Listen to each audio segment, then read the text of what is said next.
नमस्कार मंडळी, तुम्हा सर्वांचे आपल्या चॅनलवरती अगदी मनापासून मी भाग्यश्री स्वागत करते। आज आपण कुरकुरीत कुरुम लागणारे कांदा आणि बटाट्याची भजी बनवणार आहोत।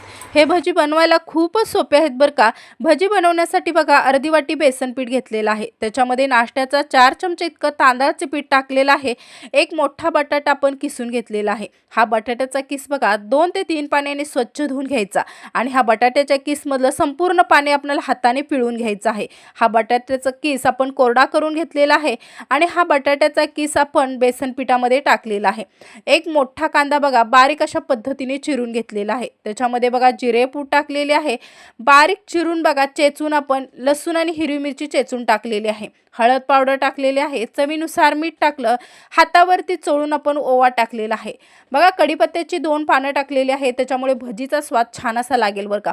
बारीक चिरून कोथिंबीर टाकलेली आहे आणि इथं लाल तिखट टाकलेलं आहे, बेडगी मिरची पावडर आणि तेलाचं मोहन टाकलेलं आहे। तुम्हाला जर लाल तिखट टाकायचं नसेल तर तुम्ही स्किप सुद्धा करू शकता बरं का। व्यवस्थित बघा तेल टाकून व्यवस्थित हे मिश्रण हाताने आपल्याला छान असं दाबून घ्यायचं आहे बरं का। बटाटा आणि कांद्यामध्ये बघा अंगचं पाणी असतं, त्याच्यामुळे अजिबात पाणी वगैरे वापरायचं नाही बरं का। अशा पद्धतीने बघा हे आपण पीठ छान भिजवून घेतलेलं आहे, पाण्याचा वगैरे अजिबात वापर केलेला नाही। भजी तळण्यासाठी बघा तेल सुद्धा छान कडकडीत गरम झालेलं आहे। ह्या तेलामध्ये बघा एक एक आपण भजी सोडून तळून घेऊया। भजी सोडताना बघा हाताने आपण चपटे करून सोडलेले आहेत, त्यामुळे भजी बघा आतपर्यंत छान असे खुसखुशीत होईपर्यंत तळले जातात बरं का। आणि भजी सोडल्यावरती बघा लगेच आपल्याला हे भजी पलटायचे नाहीत, एखादा मिनिट आपल्याला थांबायचं आहे। भज्याचा कलर चेंज झाल्यावरती भजी आपल्याला पलटून घ्यायचे आहेत। तुम्ही व्हिडिओमध्ये पाहू शकताय भज्याचा कलर सुद्धा छान चेंज झालेला आहे।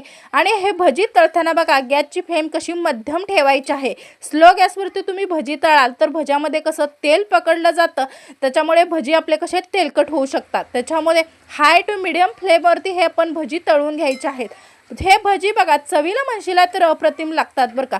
आणि कांदा आणि बटाट्याची भजी बनवताना ह्याच्यामध्ये काय करायचं आहे, नाश्त्याचा 4 चमचे इतकं तांदळाचे पीठ घालायचं आहे, त्याच्यामुळे भजी तुमचे जास्त कसे कुरकुरीत आणि खुसखुशीत होतील बरं का। हे भजी आपण तळून झालेले आहेत, आता काढून घेतले। दुसरे पण अशाच पद्धतीने आपण भजी तळून घेतोय बरं का। त्याच्यामध्ये बघा मिरची टाकून अशाच पद्धतीने हे सुद्धा भजी आपण तळून घेतलेले आहेत।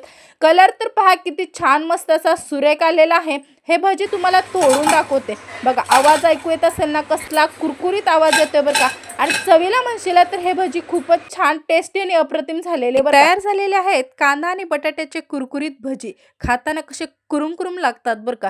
आणि बाहेर पडणारा धो पाऊस, हे कॉम्बिनेशन म्हणजे बघा स्वर्गीय सुखच बरं का। आजचा व्हिडिओ कसा वाटला हे कमेंट्समध्ये नक्कीच सांगा। बाय।